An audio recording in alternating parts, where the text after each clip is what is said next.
Dievčatá, veľmi rýchle vysvetlenie techniky Start-Stop, ktorú ste si vypýtali v komentároch. A v minulom príspevku som vám ukazovala, ako na dvojitú bradu a ako vlastne definovať lepšie spodnú líniu čeľuste. Tak chcem veľmi rýchlo, lebo sa nám stmieva, tak vysvetliť túto techniku. Je to technika z revitoniky a je určená na uvoľnenie celého vlastne spojivového tkaniva, ktoré tu je. Keď je tu napätie, tak vlastne vznikajú rôzne uzlíčky, rôzne kamienky, proste viete tu nahmatať rôzne aj bolestivé miesta. My potrebujeme pracovať na mäkkom tkanive a presne tu v tejto oblasti, ako sa napájajú svaly na kosť. Tam, kde sa sval napája na kosť, tak tam býva najviac toho napätia a pokiaľ to tam je, tak viac menej sa stráca celá spodná línia, že viac menej už nie je vidno rozdiel medzi bradou a krkom. Takže ja teraz si položím palec presne pod bradu, dotýkam sa kosti, ale zároveň sa snažím dostať hlboko do toho tkaniva. A teraz ja vlastne urobím to, že trošku si tú hlavu predkloním a objímem si hlavu. A ja som vlastne v tom mäkkom tkanive a snažím sa palec posúvať smerom k uchu. Ale robím to veľmi pomaly a robím to veľmi trpezlivo. Keď narazím na niečo tvrdé, stop, zastavím. Preto sa to volá start-stop, lebo je to technika, že naštartujem a zastavím. Zastavím stále, keď nahmatám niečo tvrdé. Tam len postupne pôsobím jemným tlakom. Stupnica 5 až 6 z 10. Viac netlačím. Ako dlho to trvá? 10, 15, 20 sekúnd. Keď som začiatočník, určite nejdem hneď silno, že teraz rýchlo. To nejde o to, že takto si to masírujem. Nie. Ja musím byť trpezlivá a počkať, kým tie tkanivá pustia samé. A už postupne to ide. A idem ďalej. Môžem robiť aj také jemné krúžky v rádiuse ako keby 1 mm. Viac nie, to není masáž, ako sme zvyknutí.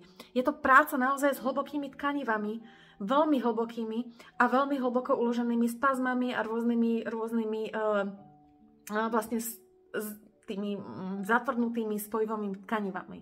Takže s týmto chcem pracovať, toto chcem uvoľniť. Keď som pri stole, môžem si lakeť takto oprieť. Základ je trošku byť predklonená, aby som si nenamáhala krk zbytočne a idem ďalej. Hej, som tu teraz. Potom, keď ste to akože mali tiež takto, že ste zrazu cítili kamienok, povrázok, niečo tvrdé, kľudne mi napíšte, ako dlho to trvalo, kým vás vlastne to zatvrdnuté miesto pustilo ďalej. Ono to nikdy nebude na 100%, ale budete cítiť pod tými prstami, že to jednoducho povoľuje. Zastavujem tu, v tomto úhle. Ďalej nejdem. Takže idem druhýkrát. Idem pomaličky. Ono to vyzerá, že vlastne ja nič nerobím, ale ja robím strašne veľa teraz. Je to oveľa lepšie ako tie rýchle masáže, pretože tu naozaj viete adresne pôsobiť presne na to miesto, kde je nejaký zápal, kde je nejaký spazmus a uvoľniť to. Tam, kde je krv, tam je život. My potrebujeme uvoľniť, aby sa tam dostala krv, aby sa jednoducho tie tkanivá relokalizovali, aby sa dostali na pôvodné miesto. Lebo to bujnenie spojivového tkaniva, rôzne fibrózy, rôzne zápaly vlastne spôsobujú to, že tá spodná kontúra začne ochabovať. A už som tu. Takže, ako dlho trvá, kým sa pohnem? Je to 10, 15, 20 sekúnd. Podľa toho, každý to má inak. Strašnú trpezlivosť to chce. Ja ten tlak stupňujem postupne. Potom už keď som lepšia a robím to už XY krát, vtedy môžem aj trošku viac zatlačiť. Ale keď som začiatočník, idem naozaj veľmi opatrne. Táto technika je jedna technika z celého kurzu revitoniky, ktorý teraz momentálne pripravujem. Je to veľmi časovo náročné natáčanie, pretože tých cvikov je veľa a vysvetľovanie je pomerne zdĺhavé.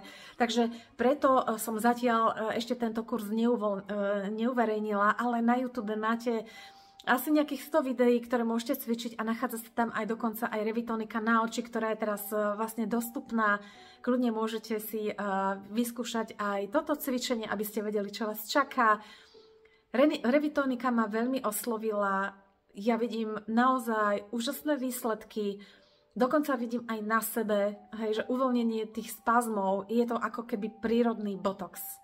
Že zrazu tie svaly cítite, že sa podávajú, že tie tkanivá sa relokalizujú, že sa to všetko dostáva na to svoje miesto, aj keď 20 už nebudeme mať, ale naozaj, že ten výsledok je veľmi presvedčivý, čo som zatiaľ videla aj na sebe, aj na iných, takže teším sa, až to bude mať celé natočené a bude to ready. Takže ďakujem veľmi pekne za pozornosť a prajem krásny večer.